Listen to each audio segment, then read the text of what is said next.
Hey everybody, this is Rykard here again, and welcome to part 2 of my Castform analysis. If you have not yet seen part 1, you can click on the annotation right here to go view that first, which focused on sets for this Pokemon that made use of its move pool outside of weather. But this part is going to focus on the various forms that this Pokemon gets while it is under weather. So with that, let's take a look at the first set that I have for you in this video. So for this first set, we're going to be focusing on using Castform under the effects of Hail. So we're going to start by giving it either a bold nature to increase its physical defense but lower its physical attack, or a calm nature to increase its special defense but lower its physical attack. And for the ability, Forecast will now be turning us into an ice type under the effects of Hail. For the EVs though, we're going to put 252 into its HP to max that out, and 252 EVs into its physical defense or its special defense to max out either of those stats, with the remainder 4 EVs being put into the speed. Obviously, if you go with the physical defense EVs, you're going to want to run the bold nature, and if you go with the special defense EVs, you're going to want to run the calm nature, because as I said in the previous part of this video, we are going to want to focus on one stat, because if we try to go with a mixed defensive spread, we're really just going to end up with a Castform that really can't take hits well from either side, because of its low base stats. But for the item, we're going to be going with leftovers on the set to recover a little bit of HP at the end of every turn. For this moveset though, we're basically going to be focusing on residual damage that we're going to be getting through the use of Hail and also through statuses that we can inflict on our opponents. So the way that we can abuse this, first of all, is to use the Protect move, which not only shield us from any damage for one turn, but also allow us to recover a little bit of leftovers recovery, and also acquire a little bit of residual damage on our opponents through the use of Hail and a status that might be inflicted upon it. For the moves though, or for the main attacking move of the set I should say, we're either going to be making use of Blizzard or Ice Beam. And the reason why I put both of these on here is because Blizzard is 100% accurate in Hail and the stronger attack. However, if Hail is not already set up on your side of the battlefield, Blizzard is only 70% accurate, which could be a little bit shaky at times. So if you want a more reliable Ice type move, you could go with Ice Beam in this scenario, as it will be 100% accurate regardless of the weather, but still also get a nice boost in power, because once you turn into an Ice type while Hail is on the battlefield, both of these moves will become Stab, which will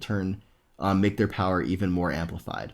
But to go along with this, we're going to make use of Toxic as a way to rack up damage on your opponent increasingly over the course of the battle, and also increasing in larger amounts at the end of every turn if your opponent stays in for a long period of time. And this is also going to be made use of in combination with Protect, which will again stall out some Toxic turns and also increase the damage your opponent takes through the use of Hail as well. So there's multiple ways that your opponent will be taking damage without you having to even attack it on this set, which is really great. But for the last move slot, there are a few options we can go with. The first of which obviously being Hail if we're going to use Castform to set up Hail. But if we already have Hail set up on the side of the battlefield through the use of the Snow Warning ability, or Hail being used by another Pokemon on your team, you can either make use of Scald as a way to potentially burn your opponents, which is always great and will attribute to the residual damage we're trying to rack up on our opponents, or if you're going to be, relying on toxicking your opponent all the time, make use of the Hex move, which will allow you to deal increased damage of the Ghost variety to your opponent once it is statused. So either of those two attacking options are viable, in addition to also just using Hail to allow you to create the weather condition that will turn you into the ice form of Castform and allow the set to work at its most effective way through the use of stalling out residual damage through Protect, Toxic, and the Hail damage that accumulates at the end of every turn. As for this next set, we're going to be focusing on using Castform under the effects of Rain. So we're going to start this one off by giving it a Timid nature to increase its speed but lower its physical attack, or a Modest nature to increase its special attack but lower its physical attack. And for the ability, in this case Forecast, it will turn Castform into a Water type Pokemon under the effects of Rain. For the EVs though, we're going to put 4 into its defense, 252 EVs into its special attack to max it out, and 252 EVs into its speed to max it out as well. And for the item, going with either a Damp Rock to increase the number of turns that Rain is set up for if you're going to use Castform to set up Rain, or a Life Orb to increase the damage of all of its attacks at the cost of losing 10% of your health each time you damage your opponent. As for the moves on the set, the first one that we're going to go with is either going to be Rain Dance if we're going to use Castform to set up Rain, or if we expect Rain to already be up on the battlefield through the use of Rain Dance from another Pokemon or the Drizzle ability, we can make use of Tailwind, which will double our speed and the speed of our teammates if we choose to bring in Castform and then switch out to something else. Either way, both are very viable options to achieve the effects of the set, so it's really team based on which of these two moves you pick. Before our main water type attack of the set, because we are now going to get stab on that, now being a water type because of the forecast ability under rain, we're either going to go with Hydro Pump or Scald. And in this case, again, similarly to the previous set, Hydro Pump is obviously the stronger option, but a little bit less accurate, whereas Scald is a weaker option, but also has the potential to burn our opponents, which is always beneficial. And if you're wondering why I didn't put Weather Ball on the set, again, as I mentioned previously, Weather Ball is still weaker than Scald and Hydro Pump outside of rain, even with Stab,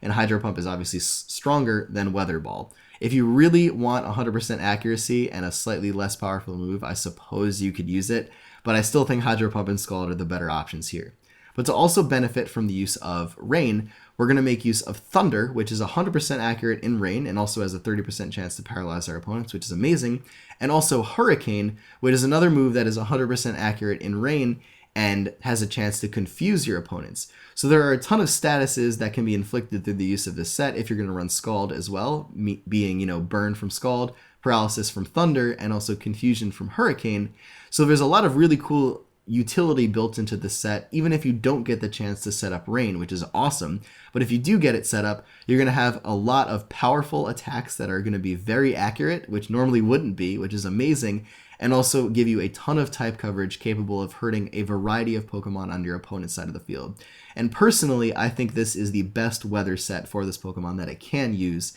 which is the rain variant. As for this last set, we're going to be focusing on using Castform under the effects of Sun. So we're going to start this set off by giving it either a timid nature to increase its speed but lower its physical attack, or a modest nature to increase its special attack but lower its physical attack. And in this case, the forecast ability, which we'll be using, will be turning Castform into a fire-type Pokemon under the effects of Sun. As for the EVs, we're going to put 4 into its defense, 252 EVs into its special attack, and 252 EVs into its speed to max out both of those stats. And for the item, either going with a Heat Rock to extend the turns of Sun from 5 to 8 if you are going to be using Sunny Day on Castform, or a Life Orb to increase the damage of all of your attacks, but at the cost of losing 10% of your health each time you damage your opponent. As for the moves, the first one that we're going to go with is either going to be Sunny Day to bring Sun to the battlefield if we're going to use Castform to be one of those Pokemon that does that, or if we already have Sun set up on the battlefield through the use of the Drought ability or through the use of Sunny Day used by another Pokemon, make use of the Tailwind move, like on the previous set, to double our speed and also the speed of our teammates for 3 turns until the Tailwind peters out.